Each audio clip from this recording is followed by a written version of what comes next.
Paulo, né, na cidade de São Paulo daquela época, tinha uma prática jornalística que era muito imediatista. Já vou explicar o que eu estou querendo dizer com isso. A gente sabe, a gente acompanha de outros autores que iam para os teatros, né, para assistir as peças de teatro, para assistir os teatros de revista, as grandes obras da dramaturgia, que o importante era também para a vendagem de jornais, né, era você ter logo a divulgação daquele evento artístico, né, para a população poder rapidamente acompanhar as apresentações seguintes, né, quando havia outras apresentações.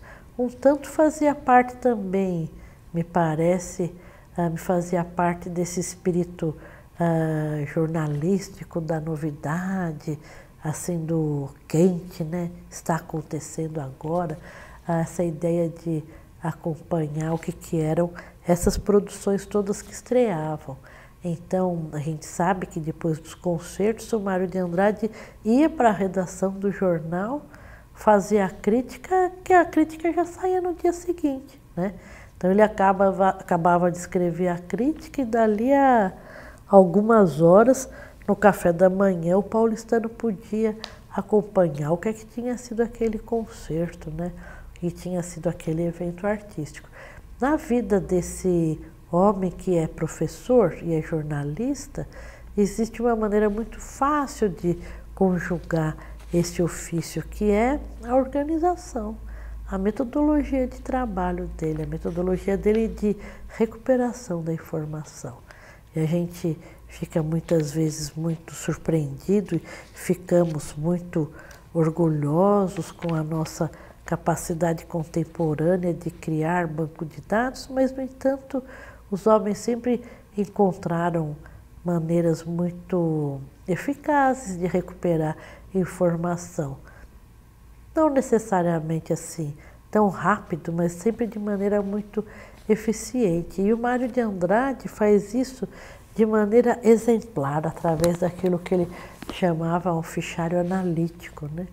O fichário analítico do Mário de Andrade era um fichário de temas que, no final da vida dele, alcança um número quase de 10.000 fichas. São 9.800 e poucas fichas, e elas são divididas através de vários assuntos, né?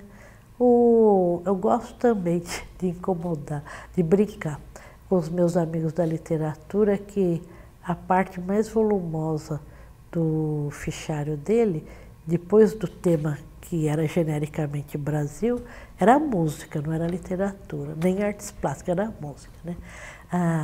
Então, esse era o tema número 1. Número 1 também porque todas as fichas de música na numeração começavam pelo número 1. E porque pelo sistema Dewey de numeração, você vai criando uma árvore de assuntos que é mais ou menos um binômio, né? Se não é isso, é aquilo, se não é isso, é aquilo. Então, tudo que começava com o número 1 era a música, tudo que tinha o número 0 era para denominar um assunto geral.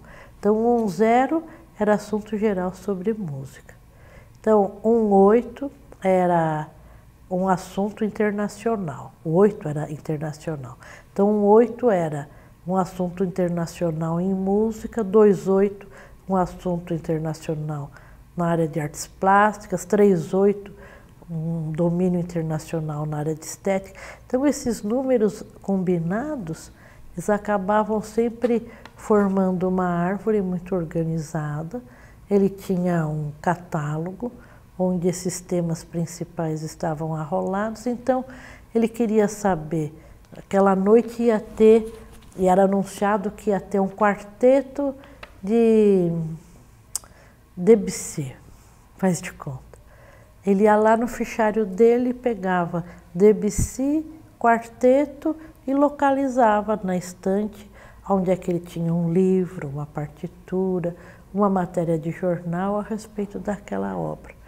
Então, por exemplo, ele falava assim, hoje vai ter uma obra regida pelo, sei lá, por um compositor, um maestro famoso, ou então uma obra de um artista como lá, o Brailovsky. Brailovsky, eu acabei de ler um artigo sobre o Brailovsky. Ele ia lá no ramo música internacional, intérprete, pianista. Na letra B, ele pegava na fichinha Brailovsky tudo que ele tinha na casa dele referente ao Brailovsky.